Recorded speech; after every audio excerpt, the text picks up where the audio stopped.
નમસ્કાર મિત્રો, ઇન્સ્પાયર એવોર્ડના સર્ટી ડાઉનલોડ માટે ગૂગલ ક્રોમ ઓપન કરવું, ઉપર ઇન્સ્પાયર એવોર્ડ લખી સર્ચ કરો. તેમાં સૌથી પહેલી આપણી હોમ પેજ આવી જશે. વેબસાઇટ ઓપન કરશો એટલે સ્કૂલ ઓથોરિટીમાં જવું. સ્કૂલ ઓથોરિટીમાં લોગિન કરવું, જેમાં તમારી શાળાનો યુઝર આઈડી અને પાસવર્ડ એન્ટર કરવો. ત્યારબાદ કેપ્ચા કોડ એન્ટર કરવો. લોગિન કરશો એટલે આપણી શાળાનું આ રીતે હોમ પેજ આવે છે.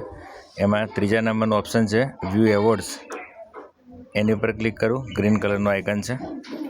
એમાં તમને વર્ષ વાઇઝ તમારા જે પસંદ થયેલા બાળકો છે તેની યાદી છે. અહીંયા 23-24 છે, તો તમે 25-26માં તમારું બાળક પસંદ થયેલું હશે. તો આ રીતે સેજ સાઈડ પર સ્ક્રોલ કરું અને છેલ્લું ઓપ્શન છે લિસ્ટ ઓફ એવોર્ડીઝ, એની પર ક્લિક કરવું. બીજા ઓપ્શન પર પણ નહીં, સૌથી છેલ્લું છે લિસ્ટ ઓફ એવોર્ડી, તેની પર ક્લિક કરવું. ક્લિક કરશો એટલે આ રીતે તમારું જે બાળક પસંદ થયેલું છે તેની વિગત આવી જશે. એ વિગતના નામની સામે એક નાનો આઇકન જેવું દેખાય છે, 1 નંબરની જોડે. આ રીતે એની પર ક્લિક કરશો એટલે સર્ટિફિકેટ આપણું ડાઉનલોડ થઈ જશે. આ રીતે તમે ડાઉનલોડ કરી શકો છો અને ફાઇલ ડાઉનલોડ થઈ જાય છે એટલે તમે આને ઓપન કરીને તમે જોઈ શકો છો કે આપણું સર્ટિફિકેટ આ રીતે ડાઉનલોડ આપણે કરી શકીએ છીએ. Thank you.